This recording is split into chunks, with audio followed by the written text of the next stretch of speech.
Road భద్రతకు సంబంధించి రకరకాల అవేర్నెస్ ప్రోగ్రామ్స్ కండక్ట్ చేయాలి. అది పోలీస్ డిపార్ట్మెంట్ తర్వాత కావచ్చు, లేకపోతే ప్రోగ్రామ్ చేయాలని చెప్పేసి ఒకటి క్రియేట్ చేసింది. దానిలో భాగంగా ఈ రోజు నుండి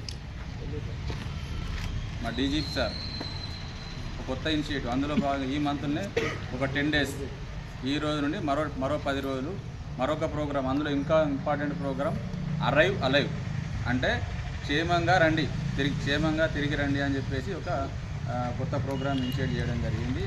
ఆ కొత్త ప్రోగ్రాంలో భాగంగా ఈ రోజు నుండి వరుసగా 10 రోజులు రకరకాల ప్రోగ్రామ్స్ ఉంటాయి. ఇందులో పిల్లల్ని ఇన్వాల్వ్ చేయడం, పెద్దల్ని ఇన్వాల్వ్ చేయడం, గ్రామ పంచాయతీకి సంబంధించిన వాళ్ళని ఇన్వాల్వ్ చేయడం, హెల్త్ డిపార్ట్మెంట్కి సంబంధించిన వాళ్ళని ఇన్వాల్వ్ చేసుకుంటా రోజుకొక విధంగా మనం ఒక ప్రోగ్రామ్ అనేది చేస్తూ ఉంటాం. చేయాలి. ప్రయాణం చేయకుండా మనకు జీవనం సాగాలి కాబట్టి ఆ ప్రయాణం అనేది మనకు సురక్షితంగా ఉండాలి. సురక్షితంగా ఉండాలంటే మనకు నియమ నిబంధనలు, ట్రాఫిక్ రూల్స్ అనేది పాటించాలి. ఆ ట్రాఫిక్ రూల్స్ పాటించకుండా మనం ఈ ప్రయాణం అనేది చేస్తే మనం ప్రయాణం అనేది ఎటో పోతుంది, పైకి పోయే అవకాశాలు ఎక్కువ ఉన్నాయి. ముఖ్యంగా మనం చూసుకుంటే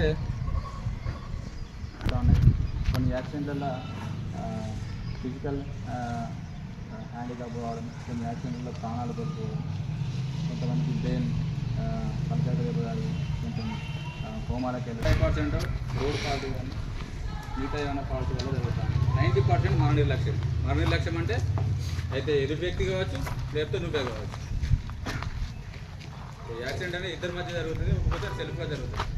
ఇద్దరి మధ్య జరిగినప్పుడు అయితే నువ్వన్నా తప్పు చేస్తున్నావు, లేకపోతే అతను తప్పు చేస్తావు. మీ ఇద్దరిట్లలో ఇద్దరు మంచిగా ట్రాఫిక్ రూల్స్ కానీ ఏవైతే ఒక్కడే గుర్తుపెట్టుకోవాలి. మన ఇంటి నుండి బయటకు వెళ్తున్నాం మన కోసం, మన కుటుంబం